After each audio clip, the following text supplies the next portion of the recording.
ঘোষ আছেন দিলীপ ঘোষেই। পুলিশ যদি বেশি প্রভুভক্তি দেখায় তাহলে থানা জ্যাম করে গোটা রাত রেখে দেওয়ার হুঁশিয়ারি দিলেন তিনি এবং একই সঙ্গে বললেন ভোট করাবে বিজেপি কর্মীরাই।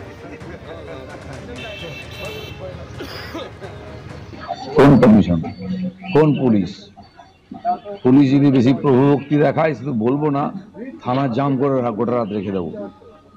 তারা পুলিশের কাজ করুক, আমরা আমাদের কাজ করছি।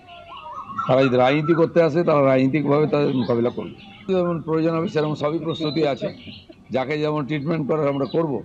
এখানে অনেক ছোট ছোট ইঞ্চি ফুট সাইজের নেতারা দাপিয়ে বেড়াচ্ছে, টিএমসির ভয় দেখাবার চেষ্টা করছে, লোকেরা হাসাহাসি করছে তাদের নাটক দেখে।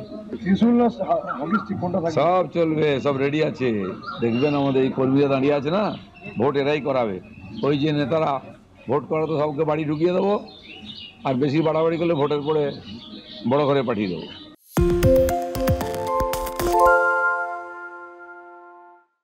আমার ভাইটা কালো হয়ে যাচ্ছে, আপনারা ওর যত ছবি দেখাবেন মেকআপ দিয়ে ফর্সা করে দেখাবেন।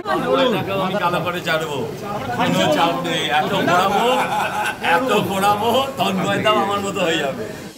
এ রাজ্যে ভোটের বাজারে দুই প্রার্থী মুখোমুখি হয়ে গেলে ধুন্ধুমার কাণ্ড বেঁধে যাওয়াই কার্যত দস্তুর।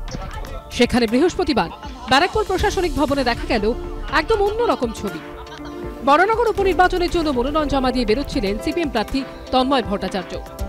সেই সময় মনোনয়ন জমা দিতে আসেন বিজেপি প্রার্থী সজল ঘোষ। সজলকে দেখেই এগিয়ে আসেন তন্ময়। প্রাথমিক সৌজন্য বিনিময়ের পরে অনুজ বিজেপি প্রার্থীকে জড়িয়ে ধরেন তিনি। সজলের স্বাস্থ্য সম্পর্কেও খোঁজ নেন। দুজনের রাজনৈতিক মতাদর্শ আলাদা হলেও ব্যক্তিগত সম্পর্কে তার ছাপ পড়েনি। টেলিভিশন ডিবেট হোক বা মাঠ ময়দানের আন্দোলন, রাজনৈতিক চর্চা আটকে থেকেছে রাজনীতির পরিসরেই। ও আমার বহুদিনের পরিচিত, একসঙ্গে টেলিভিশনে অজস্র আলোচনায় আমরা থাকি। ও বিজেপির প্রার্থী, আমি সিপিআইএম এর প্রার্থী। তোর সাথে দেখা হলে কি আমি মুখ ঘুরিয়ে চলে যাব? আমি চাই সৌজন্যের রাজনীতি বজায়, সৌজন্যতা নিশ্চয়ই থাকা উচিত।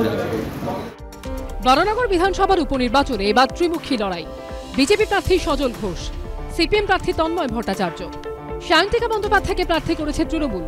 সিপিএম বিজেপির সৌজন্য নিয়ে তীব্র কটাক্ষ করেছে তৃণমূল।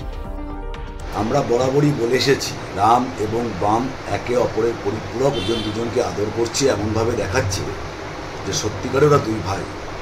এর দ্বারা এটাই প্রমাণিত হয় যে মুখে ওরা যাই বলুক না কেন, আসলে এরা দুজনেই একে অপরের পরিপূরক। 1 জুন বরানগর বিধানসভার উপনির্বাচন। সমীরণ পালের রিপোর্ট, এবিপি আনন্দ, উত্তর 24 পরগনা।